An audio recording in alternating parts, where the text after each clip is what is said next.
All right, boys. So we took two trades today on the NASDAQ. I'm going to go over every single thing I took today, why I took it, exactly what happened today.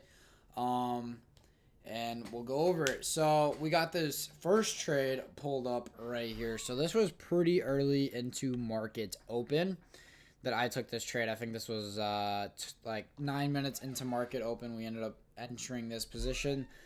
This trade ended up breaking even. So let me show you exactly what happened. We ended up having this fair value gap right here. And we also had this fair value gap right here. Obviously, I thought price was going to want to retrace into the deeper one. So I entered based off the 50% mark of this. I was targeting to go short, and I was targeting these London lows. The second that I entered into this trade, I then realized that we had a 2-minute inverse fair value gap to go to the upside, and that price is going to want to push higher. So literally the second I got into profit, literally, oh my gosh, if it stops lagging. If the second I got into profit, like right here, I dragged my stop loss to break even, put it into a little, I made like 20 bucks on this trade. This break even trade, not the worst trade, definitely could have worked out, but definitely not an A plus setup like the other trade that I took for the day. So regardless, price decided to continue higher. I thought originally that price wanted to target this new week opening gap, since the new week opening gap is like a very strong draw on liquidity. Like price is always like price wants to fill that, price wants to take that out. So I was pretty bullish, thinking that price was going to get to that point. But I couldn't miss up this entry. We had London highs get taken out. Then we ended up having a move down. We never had a break of structure with this. So I literally just ended up targeting the most recent low. I tried to scalp this thinking that price was going to go higher, because I'm pretty sure this whole thing was a 5-minute. Yep. So this was a 5-minute fair value gap. I thought price was just going to want to tap this low and then make a move, but obviously, that's not the case. Price decided to continue lower and actually take out my original price target of the London low. So regardless, definitely could have made more on this trade, but I mean, it's not even the greatest. It's literally, it was a one risk to reward ratio of a 1-to-1.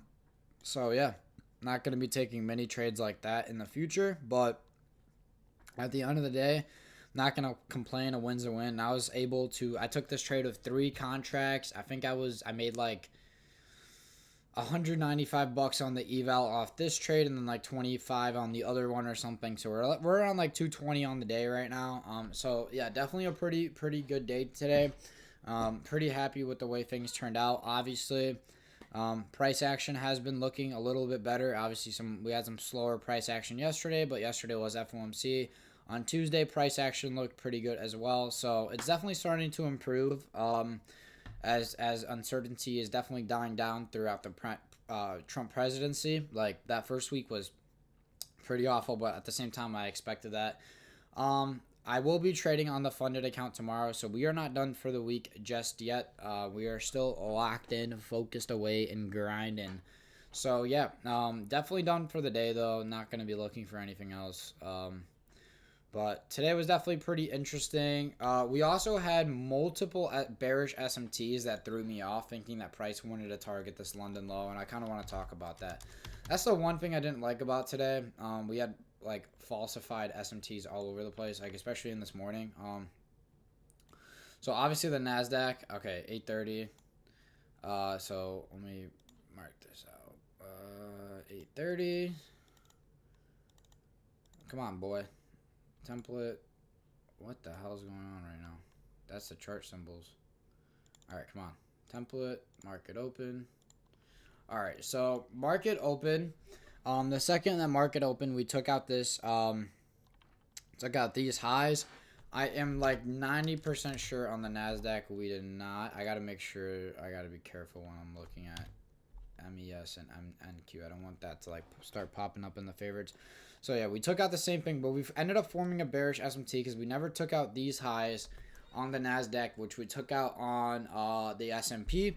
And then also with this move, if you go look at this move on the S&P, it also ended up creating an extra, god damn it, now I just fucked that all up. But regardless, we created another bearish SMT. So we had multiple confluences that I thought price wanted to target that London low. And to be honest, that first trade really wasn't that bad. Like, I didn't force anything today. I'm pretty happy with like the general outcome. I just got to know that I got to focus up a little bit more. I will be completely honest today, since that's what it's about, being transparent. I did definitely feel some of my emotions come back into play today, and I definitely do not want that to happen again. I think the big reason why my emotions came into play is because I was trading 3 contracts opposed to 2, which for some reason caused that. But that's not going to happen again. I'm going to focus up. I'm going to dial in, clear my head, spend the whole day clearing my head. Possibly even like stay off social media, stuff like that for the rest of the day. But yeah, boys, I hope you guys were able to learn something, understand, at least have some type of understanding of what happened today. And we will be back tomorrow with another trade recap, and we'll see how it goes, boys. Other than that, I'll catch you on the next one.